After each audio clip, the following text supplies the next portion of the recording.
답은 이미 정해져 있으니 너는 대답만 해라고 하는 답정너. 아닌데. 답은 정치인데 너만 몰라. 이건데.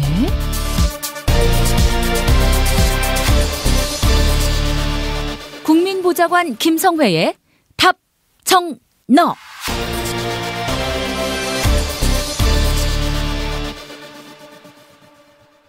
국회 더불어민주당 손혜원 의원실 김성회 보좌관 만나겠습니다. 김 보좌관님. 네, 안녕하세요. 네, 문재인 대통령이 국군기무사령부의 계엄령 문건과 관련해서 국방부 기무사와 각 부대 사이에 오고 간 모든 문서와 보고를 대통령에게 즉시 제출하라 이렇게 지시를 했는데 대통령의 그 분노하심이 잘 모르는 저한테까지도 다가오고 있습니다. 네, 그렇습니다. 이게 생각보다 간단치 않은 문제라는 것이 드러났다라고 생각을 하고요. 그리고 군대라는 것이 워낙 폐쇄적인 조직이라 지금까지 겉으로 이렇게 드러나 있는 것이 많지 않거든요. 그리고 군대 내에서 개혁을 하는 세력이라고 하더라도 군인인 점은 바뀌지 않죠. 그렇죠. 외국 같은 경우는 그래서 국방부 장관을 민간인이 맡아서 하는 경우가 많은데 우리나라도 기억하시겠지만 옛날에 법무부 장관을 판검사 출신이 아니고 변호사 출신 강금실 장관이 했을 때 법조계의 분노와 반발 기억들 하실 겁니다.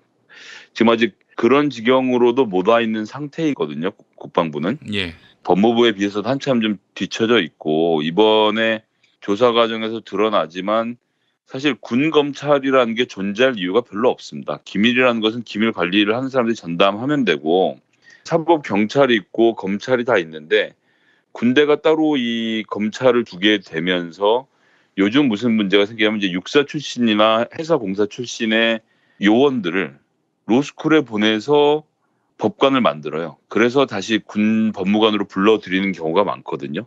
대표적으로 최강욱 변호사 같은 사람이 군 검사 출신 아닙니까? 군 검찰 출신인데 예.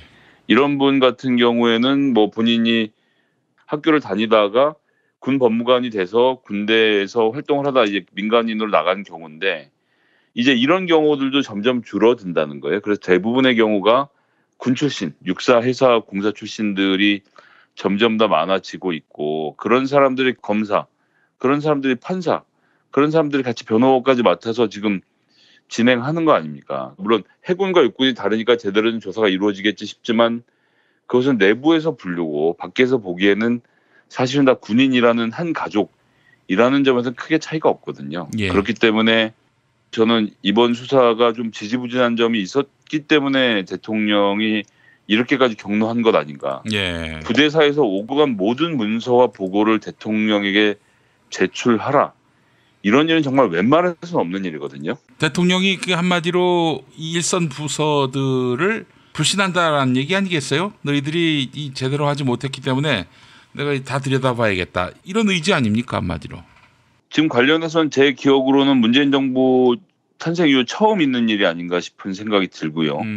이것이 이렇게 중요한 것은 대통령의 군 통수권자이기 때문이고 네. 이게 지금 계엄령 문건이 만들어지고 이것이 실행 준비까지 되었다는 과정 자체가 굉장히 사실 위험한 일이었던 거예요. 저 중에서 단 하나라도 정말로 실행이 됐다면 탱크 10대가 광화문 광장으로 밀고 들어왔다면 어떻게 됐을까요? 포탄 한 발이라도 밖으로 떨어졌다면 포탄 한 발로도 반경 30m 내에 있는 사람들은 거의 다 죽는다고 봐야 되는데 그렇죠. 예. 그 한 발로 가정이란 거 없지만 예를 들어서 10명의 사상자가 발생했다면 그 이후에 사태는 어떻게 됐을까요? 국민들이 그 분노를 또 견디고 조용히 촛불을 들고 일어설 수 있었을지 아니면 그것이 폭력 사태로 변질됐을지 군은 어떻게 나섰을지 이런 모든 것들은 사실은 끔찍하지만 해봐야 하는 과정이거든요. 예, 그리고 법적으로 이러저러한 대응을 할 수 있다고 하지만 그렇게 하기 전에 계엄령을 선포하고 모든 행정기관들을 국회를 포함해서 해산시켜버리는 과정을 전광석화처럼 진행한다면 이런 과정을 하지 않을 수 없는 거죠. 그렇기 때문에 군 통수권자이자 대통령인 문재인 대통령 입장에서는 이번 기회에 이런 일을 바로잡지 않으면 안 되겠다. 군인들이 국민의 생명을 담보로 정치적 장난질을 치는 것을 절대 용납해서는 안 되겠다라는 생각으로 전체 문건들을 요구한 것이 아닌가라는 생각을 하게 되고요. 예, 예. 예, 이것과 관련돼서 뭐 국방부와 육군, 해군, 공군이 이번엔 정말 정신 차려야 한다고 생각합니다. 군인이 국민의 위에 있는 사람들이 아닙니다. 똑같은 국민인데 다만 하는 역할이 다를 뿐이거든요. 이런 것들을 착각해서 아직도 본인들이 나라를 이끌 수 있다라는 생각, 이런 걸 하고 있다면 버려야죠. 그런 생각을 하는 사람들이 있다면 저는 뿌리를 다 뽑아야 한다고 생각하고 이기에 전부 다 옷을 벗기고 필요한 사람에 의해서는 처벌을 강력하게 해야 한다는 말씀을 다시 한번 드리겠습니다. 예. 군인들이 나라를 안정화시키기 위해서 저는 지금 군대를 욕하거나 군인의 힘을 빼자고 말씀드리는 것이 아닙니다. 하지만 군사작전 하듯이 2만 명의 희생은 불가피하고 그런 가운데 대통령을 지킬 수 있다면 2만 명을 죽이자라는 결정을 군은 할 수 있거든요. 그것이 적군이라면 그런 결정을 할 수 있겠죠. 하지만 지금 이거 국민에 대한 얘기를 하고 있는 것 아닙니까? 그리고 지금 5.18 이후로 얼마나 많은 세월이 지났는데 아직도 그런 식의 진압이 가능하다라고 계획을 세운 것. 위수령 검토까지는 전 뭐 있을 수 있는 일이라고 생각합니다. 그것도 많이 나갔지만 있을 수 있는 일이지만 군 병력을 투입해서 계엄령을 선포하는 것까지 검토했다고 하면 이게 뭐 그냥 뭐 문서를 한번 만들어 본 거예요. 하하하 이렇게 웃어서 넘길 수 있는 문제가 아니라는 점 전 좀 다 같이 봐야 될 것 같고요. 이 문제에 대해서는 반드시 좀 책임을 지고 끝까지 파헤쳐 봐야 한다는 말씀을 좀 드리고 싶습니다. 궁금한 게 말이죠. 지금 기무사 개혁과 관련해서 송영무 국방부 장관을 몰아내려는 세력들 사이에 갈등 국면이 조성됐다. 뭐 이런 이제 시각들이 있잖아요. 이게 뭐 어디가 진실이고 무엇이 실상입니까? 예. 저는 뭐 그 문제에 대해서는 가장 잘 알고 있는 이철희 간사의 말을 듣는 것이 맞다라고 생각을 하고요. 예. 뭐 이철희 간사가 여러 차례 얘기했습니다만 송영무 장관이 개혁의 의지를 가지고 좀 문재인 대통령의 명을 받들어서 일을 한다고 보기 때문에 뭐 문건 내용 다 제출되고 나면 네. 그 내용에 대해서 검토를 하고 나서는 진위가 다 드러날 것이다. 그러니 뭐 지금 이 상황에서 이 혼란스러운 상황에서 송영무 장관의 퇴진을 이야기하는 건 사실은 수순에 맞지 않는다 생각을 하고요. 게다가 사실 발언이라는 것은 가지고 있는 정보량에 정비례해서 가치가 높아지기 마련인데요. 예. 저희는 알고 있고 문재인 대통령은 모르는 송영무 장관의 비밀 이런 건 전 없다라고 생각을 합니다. 그리고 지금까지 일관되게 군개혁을 주장하면서 문건을 폭로해온 이철희 의원의 이야기도 그런 상황이고요. 그렇기 네. 때문에 가장 잘 아는 문재인 대통령이 이 문제에 대해서는 침착하게 해결을 해갈 것이다 라는 것이 전 기본 전제라고 생각을 하고요. 그렇기 때문에 송영무 장관이 지금 믿을 수 있는 사람이냐 없는 사람이냐는 사실은 뭐 지금 단계에서는 논의가 필요 없는 주제라는 생각이고. 그렇다면은 지금 송영무 장관이 기무사 개혁을 하려는데 여기에 저항하는 세력이 송영무 장관을 뒤에서 음해하고 있다. 이렇게 봐도 되는 겁니까? 저는 그렇다고 보여집니다. 그리고 세상 모든 일은 사실은 뒤섞여 있기 때문에 여러 가지 일들이 내부에서 복잡하게 얽혀 있을 것이거든요. 그렇기 때문에 저는 송영무 장관의 진의와 상관없이 어쨌거나 기무사 개혁을 시도하려는 송영무 장관을 공격하는 기무사 내 그룹은 당연히 존재할 것이다. 그리고 이 그룹들이 송영무 장관에게 역작전을 당연히 하려고 하겠죠. 근데 그러면 피해를 보는 송영무 장관이 100% 옳은 사람이냐라고 하면 피해를 입고 안 입고로 따질 문제가 아닌 거고, 그런데 제가 다시 말씀드리지만 이 모든 것은 문재인 대통령이 정보를 가장 많이 갖고 통제를 하고 있기 때문에 그 문제에 대해서는 전 잘 헤쳐가리라 생각을 하고, 이 문제에 대해서는 대통령이 이렇게 지시를 한 만큼 그것에 대한 자료가 올라오고 그것이 분석되어져서 어떤 결론이 나온지를 차분하게 지켜보면 되는 문제가 아니겠는가라는 말씀을 드리고 싶습니다. 예, 알겠습니다. 뭐 저도 잘 모르고 또 언론들이 뭐 송영무 장관이 뭐 알고도 보고 안 했다 뭐 이런 식으로 이야기를 해가지고 홀라당 넘어갔네요. 예, 뭐 이제 그런 것들은 이제 저는 조금씩 다 섞여 있을 거라고 봐요. 그렇기 때문에 신문에서 나오는 특종 하나로 뭔가 해결될 수 있는 문제는 저는 아니라고 보고, 그런데 저희가 계엄 문건과 관련돼서 굉장히 우려를 많이 하고 걱정을 많이 했는데 송영무 장관이 제대로 조사를 할까 뭐 이런 걱정들 다 하셨던 거 아닙니까? 근데 이제 대통령이 이렇게 직접적으로 명령하고 관련된 문서들이 집합된다고 한다면 저는 아주 속 시원한 결론이 앞으로 내려질 것이다 라고 좀 생각을 하고요. 이제 지켜보면 될 것 같습니다. 알겠습니다. 참 복잡한 문제입니다. 기무사가 뭐 아직까지 청와대에 또아리를 틀고 있어서 계속 송 장관 흔들기에 나서고 있다. 이런 식의 또 견해를 피력하는 분도 있어가지고 그건 또 어찌된 일인지 싶기도 하고요. 뭐 어쨌거나 국정원과 기무사가 정보전에 있어서 우리나라에서 최고로 등한 사람들일 테니까요. 예, 그런 옥석을 가르는 것은 결코 쉬운 일은 아니다. 그것은 기자들에게도 마찬가지인 거죠. 기자들이 취재하는 정보가 본인이 취재해서 나온 정보기도 하지만 사실은 한편으로는 기무사나 국정원에서 본인들이 알려주고 싶은 정보를 알려주는 측면도 있을 것이기 때문에 그런 것들은 좀 종합적으로 검토가 되어야 하지 않나 싶은 생각입니다. 예, 알겠습니다. 자, 다음 소식은요. 예, 김성태 의원이 사과를 했죠. 결국은. 예. 권한대행이 사과를 함으로써 일단 좀 잦아드는 분위기고요. 게다가 본인이 계속 하는 게 아니라 이제 혁신 비대위원장 후보를 확정해서 발표를 하면 또 해결되는 문제이기 때문에요. 지금 보니까 의총이나 이런 것을 통하는 것이 아니라 김성태 의원이 여러 경로를 통해서 의견을 취합해서 결론을 내릴 것으로 보이는데 지금 상태로 보면 김병준 국민대 명예교수가 유력한 것으로 드러나고 있습니다. 그래서 이렇게 해서 한국당의 내홍은 일단 내일까지는 잦아들 것으로 보여지는데요. 그 다음에 이제 어떻게 되내겠는가의 문제인 건데 중요한 것은 제가 몇 번 말씀드렸습니다만 역시나 인적 청산의 문제인데 김병준 교수는 시스템을 짜는 것을 위주로 이야기를 풀어가려고 할 것이거든요.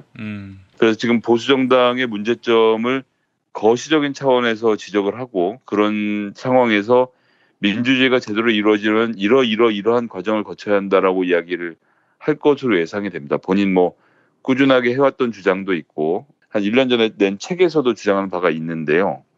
뭐 그 주장은 사실은 국민들이랑 누구나 다 동의하는 얘기라 제가 뭐 반복하지는 않겠습니다만 문제는 그 이야기를 자유한국당 사람들이 듣지 않을 거라는 데 있는 거죠. 그렇기 때문에 저는 지금 이 상태에서 학자 비대위원장이 나와서 제대로 된 개혁을 실현할 수 있겠는가라는 문제에서 좀 많이 회의적이다라는 말씀을 드리고요. 사실은 이제 시스템 개혁은 잘 모르죠, 사람들이.